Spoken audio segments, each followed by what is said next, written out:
Quick note, this is primarily for the PS3 and next-gen versions. The Wii version's more primitive. I don't have a whole lot of experience with it. Some of the stuff I say may not apply. Sorry about that. I just found out it even existed. The game of Heavy Fire has gotten a lot more complicated since the last game. Here's the controls, first for the Wii, and then for the PS3. Pretty self-explanatory, though perhaps some clarification is warranted. The Wii version has an extra button to switch up the control scheme between Zapper or Nunchuck. It's worth noting, you might like one better than the other. Fire button may be more adequately described as primary fire. When you're on foot, it fires whatever weapon you have in your hand. If you're in a tank or a helicopter, it fires the machine gun. If you're on a turret, it fires that. The grenade button is likewise secondary fire, which coincidentally is also more explosive. When you're on foot, it throws grenades. When you're in the tank, it fires the turret. When you're in the helicopter, it fires rockets. When you're on the turret, it does jack shit. Also not listed are the motion controls, but I'll get to those. Reloading is a bit different here. Only one way to do it now. Also, reloading is no longer instantaneous. Now it takes time to reload, and you will be defenseless in the meantime. The time it takes to reload depends on the weapon you're using, and whether or not you have the reload upgrade. Occasionally during the game, you will get to man heavy-duty machine guns, whether they be standalone turrets, or mounted on a tank or helicopter. They all function the same way though. You can fire fully automatic without ever having to reload. However, these machine guns do overheat as you fire. The gun cools off when you're not firing it, which is helpfully indicated with a meter. If you let the meter fill up, you won't be able to fire again until the gun cools down. Ammo is also now limited to a certain extent. That is to say, your primary weapons can only have a limited amount of ammo in reserve. Every time you reload, ammo is pulled from your reserve. If your weapon runs dry and you have no ammo in reserve, you switch to your secondary handgun until you can get some more. Initially, your max ammo reserve capacity is 120 bullets, but it can be increased through upgrades. With one specific exception, you start each stage with a full load of ammo, although at least some of those bullets will be loaded into your starting magazine. Sometimes you will encounter motion-based prompts. This time, though, they come in two forms. Once again, you will sometimes have to perform an action to proceed. However, there are also now proper quick time events. You will be asked to perform a certain motion within a limited time frame. If you perform the correct action, you get a point bonus. Otherwise, nothing happens. This time you actually have a health bar to tell you how much life you have left. What's more is now you start off with 10 blocks of life. This number can be increased with upgrades. Unlike the previous games, you don't have to beat the game in a single go. Each stage is wholly separate. You have unlimited continues. Stages once again have checkpoints that you can continue from if you die. However, this time they also save your status, your life, your ammo, your grenades. They won't be replenished if you continue. Some destructible objects can be used to eliminate enemies. Barrels and gas canisters burst into flames when damaged. They will explode after a couple seconds, or if they are damaged again. Aside from the obvious explosion, sometimes they also knock down a tree to fall on even more guys. Cars will explode if sufficiently shot up. Pallets hanging from cranes will dump their cargo. Scaffolding comes crashing down. Although I don't think I've ever killed anyone with scaffolding itself. They can trigger more explosions though. Power-ups are now a thing. Aside from shooting them, they can also be picked up by any explosions you cause. New to the Heavy Fire game is the cover system. In most scenes you will have access to cover. Not all of them, but most of them. Cover will be in one of three directions. Sometimes you'll have a choice of cover to take place in a single scene. The Wii doesn't offer as many options. In fact, it might not even have options. I haven't played it that much. When you're in cover, you are afforded at least a certain degree of protection. Sometimes it's total, but usually it's only partial, meaning some enemies won't be able to hit you, but others will. But at the same token, typically you are able to shoot as well. But don't worry, if the enemy can shoot you, you can shoot them. Grenades are also available while in cover, even if you can't shoot. Whether or not you can actually hit anything is another matter. Also worth noting is you won't advance to the next area as long as you remain in cover. This time around, Heavy Fire Afghanistan can support up to 4 different players. Each player must use a different profile though. They'll each get their own armory unlocks. If a player grabs ammo, everybody gets it. Probably for balancing reasons. If a player loses all their life, they sit the rest of the stage out. That said, apparently only the first player can earn trophies though.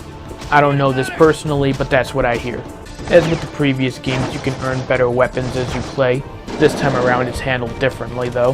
Now upgrades are handled with the armory system. What's more is there's a number of upgrades besides additional weapons, but I'll cover them later. You get upgrades by earning unlock points. You earn an unlock point for each operation you complete. Each operation consists of 2 missions, so basically you earn a point every 2 missions, with the exception of the shooting ranges. Each upgrade costs 1 point.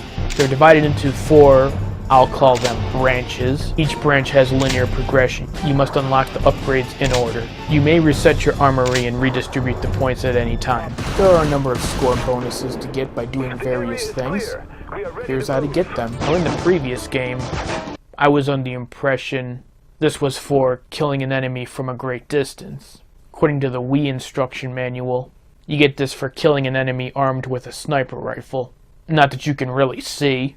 Not that it really matters. Either way, I can sum it up like this. Kill a specific enemy. Destroy a barrel.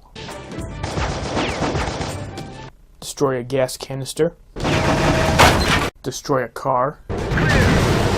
Destroy a truck. Destroy a tactical. Destroy a landmine. Destroy an object that is not one of the aforementioned. Not all destructible objects give a bonus. Kill the gunner on a tactical. Strangely, standalone machine gunners don't give this bonus. What a jip. Destroy a BTR. I wonder if they got paid for this one. And remember, always buy KTO Rosemac. Their BTRs are actually bulletproof. Now I wonder what manufacturer the terrorists went with. It's a hit! Shoot down the hind at the end of the game. Pick up a health power-up when your health bar is full. 2 ways for this one. Pick up a grenade power-up when you have a full load of grenades, or pick up an ammo power-up when you have full ammo in reserve. Follow my lead. Perform a quick time event. Enemy, kill 3 terrorists in rapid succession. Kill 4 terrorists in rapid succession. By the way, these bonuses stack, so if you kill 4 guys, you'll get this and you'll get the combo. Kill at least 5 terrorists in rapid succession. There's actually several versions of these, the last number corresponding to how many kills you managed to get. The highest I've ever seen is 15. Out of ammo! Hacker fire! Shoot a fellow Marine. Yes, that's a negative sign. Hacker fire! Shoot a hostage in the caves. Starting with proper power-ups. This fully replenishes your life bar. This fully replenishes your ammo reserve. However, it does not reload your magazine. This fully replenishes your grenade pouch. Now as for your weapons, I don't know what it is, but you'll always have a handgun on your person. You'll only use it if you have no primary ammo. As you might expect, it's not a weapon you'll want to use. It's only a single shot weapon, which automatically makes it worse than all the fully automatic primary weapons. At least it reloads fast. 15 rounds in the magazine. It has unlimited ammo, but if you could run out of pistol ammo, that would really suck. Grenades are also part of your starting inventory. You throw them and they explode after a while. Sometimes they seem to blow early. I don't really know. Grenades will bounce off solid objects. They travel in an arc, so if you're going to throw far, you're going to have to aim higher. Initially you can only carry 1 at a time, but you can increase it through your armory upgrade. The M4 assault rifle is one of the weapons you start out with. Nothing much to say. Got a 30-round magazine. Has the fastest reload. Getting into your actual upgrades. First up on the bottom branch is Wiley X Hybrid Glove Foliage Green MED. Well, that's a mouthful. This cuts the time it takes to reload your weapon in half, so the longer it takes to reload, the more noticeable the effect is. Not a big deal for the earlier weapons, but you'll definitely want it when you get the machine gun. Then there's the Blackhawk Strike Cutaway Carrier Perk. 3D mesh. Increases your life meter by 2 bars. That would mean 12 bars. And then there's the Blackhawk Ballistic Ceramic Plate Level 4 Standalone. This increases your health by another 2 bars. It misleadingly says 4. Combined with the other one, you'll have 4 extra blocks of life. That's where the mistake is. In other words, now you have 14 bars of life. This branch deals with weapons. First up is FX8 Machine Gun. That ain't a machine gun. Not much to say, it's a lot like the M4. It's got a 30-round magazine, slightly faster rate of fire, takes slightly longer to reload. Honestly, the difference is negligible. Then there's FX-2000 machine gun. That ain't a machine gun either. Okay, now we're talking. This weapon has a 60-round magazine and an even faster rate of fire. And all for the low cost of a slightly longer reload. And at the top we have M260 machine gun. Now this is a real machine gun. It can hold a whopping 240 bullets in a magazine, which is not proper terminology, but whatever. Which, depending on how you spent your armory points, you might not even be able to carry that much ammo. However, this all comes at a cost. It has the longest reload time by far. This thing takes an eternity to reload if you don't have the upgrade, so you really don't want to reload unless you have to. But with this many bullets, you shouldn't be doing that often anyway. You'll also probably want to top this thing off before you pick up any more ammo.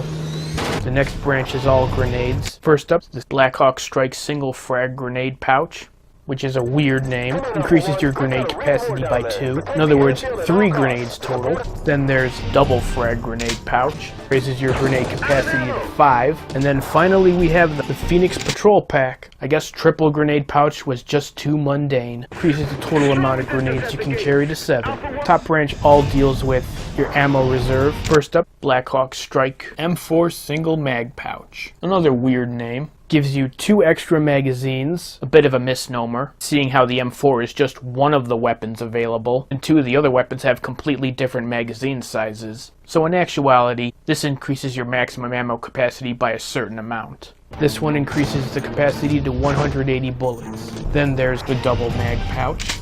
Increases your ammo capacity to 240. And then finally we have the triple mag pouch, which increases your ammo capacity to 300. Terrorists serve as your garden variety enemies. They shoot at you and sometimes they hit. Enemies that are about to hit you are helpfully marked with an exclamation point. Some terrorists have reached a higher stage of evolution and can take cover. Sometimes terrorists will fire blind from cover.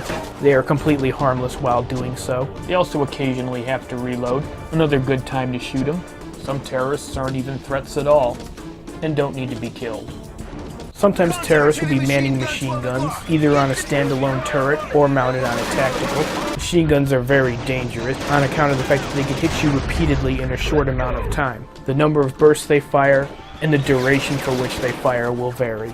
Machine gunners don't have exclamation points, but fortunately they have to warm up first, and they make a lot of noise doing so. Terrorists themselves die with a single hit, like any other. Turrets do a pretty good job of covering them, so you may want to use explosives, like say the tactical they might be standing on. Some terrorists use knives. You'll always encounter these guys when you're on the move to new areas. These guys aren't indicated either. They attack with a series of 3 slashes. They will then pause for a very amount of time before attacking again, if for some reason you haven't already killed them. Arguably the most dangerous enemy in the game, on account of the fact that they will take 3 hits off you if you're not fast. You'll also never be able to take cover when one of these guys is around. BTRs are like mini bosses. They attack with a machine gun. Just like the turret, the machine gun can shred you, but it has to warm up first. However, BTRs seem to follow patterns more. Naturally, BTRs are quite durable. It'll take several grenades or a whole lot of bullets to destroy one. BTRs explode when defeated. May want to target them first. Know who to shoot first. This is not as important due to the cover system. Certainly more efficient to target enemies that are more likely to hit you first. Enemies that are taking cover, blind firing, or reloading are not immediate threats. This is paramount when you don't have cover. Use cover to your benefit as much as possible. This isn't Time Crisis. Cover is useful for a lot more than just simply avoiding incoming damage. Cover allows you to divide and conquer your enemies. There's no reason to let 10 people shoot at you at once when you can cut that number down to 5 or less. This is doubly important because cover is not always 100% safe. At the very least, you want to eliminate any enemies who can shoot you when you're in cover to allow you to safely reload or just hide. Really sucks when you try to take cover and the enemy still can hit you. Sometimes you can just barely hit enemies without them being able to hit you in return. Sometimes you can hit environmental kills or pick up power-ups from the safety of cover. What's more is you can always use your grenades, even if you can't shoot, though you won't always be able to hit anything either. Try to be creative. Bounce them off walls to get them to your enemies. I make it a habit to always take cover at the start of each scene.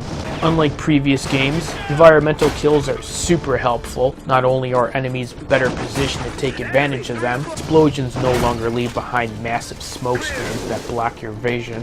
For most of the weapons, it's a good idea to reload whenever you're on the move from one area to the other. You'll be reloaded by the time you need it, the only exception being the machine gun. It takes so long to reload you might not be ready for what comes next. You'll only want to load this thing when you're safely in cover. The fact that you won't move to the next area until you emerge from cover can be very useful. For the most part, you can set up your armory however you see fit. My personal recommendation for the armory is to evenly spread your points out. Every upgrade is useful in some way, so you'll appreciate having a well-rounded armory. Although to start off, you should upgrade your ammo and grenade capacity first. Your gun and reload can come next. They're not that important yet, but if you're really struggling on a stage, you can redistribute them more strategically. Some upgrades are completely worthless on some stages. Otherwise, I would suggest throwing your points on the grenades. They are super useful and you will get far more bang out of your buck. In fact, some say those are the first things you should upgrade, but I find this overkill unless you're really struggling. Remember, ammo power-ups don't refill your current magazine. You should always reload your weapon before picking up any ammo in order to get the most out of them. It's very important if you're using the machine gun, especially if you don't have that many ammo upgrades. On the one hand, machine guns are dangerous because they can make Swiss cheese out of your ass. But on the other hand, machine guns also give you plenty of warning before they open fire. Sometimes they even follow patterns, which almost negates their threat. You might find the regular terrorists are worth taking out first, because you can't predict when they'll hit you. Now there are some obvious things like unlocking levels, and some redundant things like upgrades, but I won't talk about them because that would be obvious and redundant. There's a number of ranks in the game. However, in this game, ranks are rewards in and of themselves. They don't give any other sort of benefit. You get promoted when your completion reaches certain percentages. PS3 version calls them trophies and integrates them with the trophy system. Progress is tracked in-game and not by your PSN profile. Of course, the PS3 has an extra achievement / trophy, the Platinum, for collecting all the others. Most of these trophies are self-explanatory, so I'll just let the screen speak for itself. Strangely, they actually call these operations, even though I'm pretty certain operations are supposed to be groups of 2.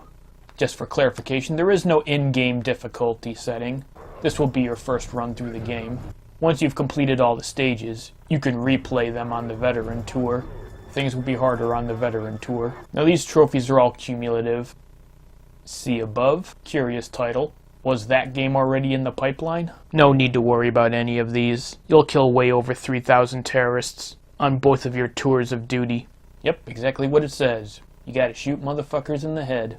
Depending on how you play, you may or may not get this normally.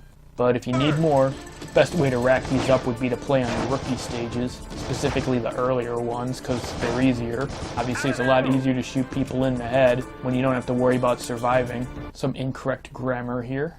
Chain of 5 kills means 5 kills in rapid succession. This is pretty easy. You'll be able to kill 5 guys with some of the environmental kills all by themselves.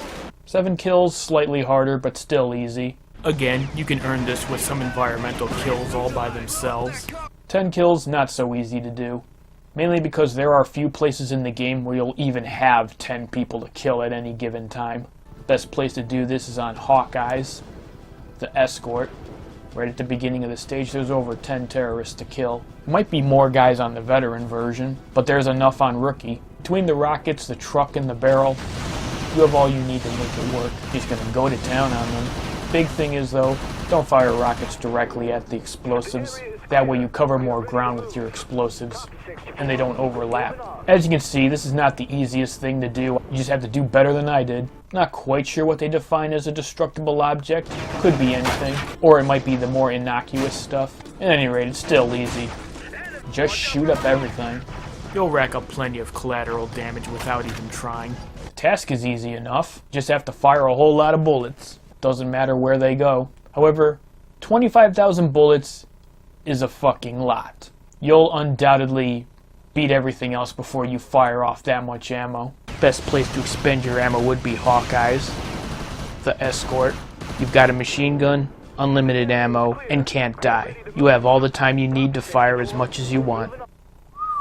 I guess this is one of those mockery trophies. 5% accuracy is pretty fucking low. You almost have to try to get accuracy that low. If you can get this naturally, may God have mercy on your soul. Good news is, you can earn this trophy on any of the target ranges. Big boom, all you need to do is fire a bullet and not hit anything. You'll finish the stage with 0 accuracy. Pinpoint accurate. Finish any mission with accuracy 50% or higher. Is this some sort of a jab at the military? In case you're not a math genius, 50% accuracy means exactly half of your bullets actually hit what you were shooting at.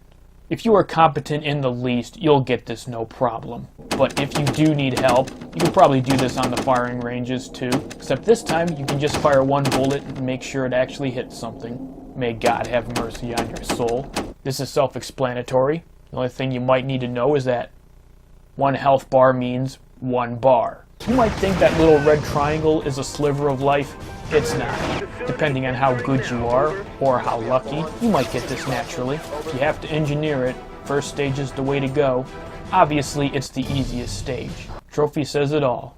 Obviously, these stages are excluded because you're in no danger. Just play the first stage, it's really easy. If you do get hit, you can die, continue, and still get it. As far as actual cheats go. Once again, if heavy fire is too much for you, you can make things easier by bringing on an additional player or 2, or 3. Even if you don't have another friend to help you out, you can just simply use the extra players as bullet shields. Alright, you're ready for the game. See you in the walkthrough.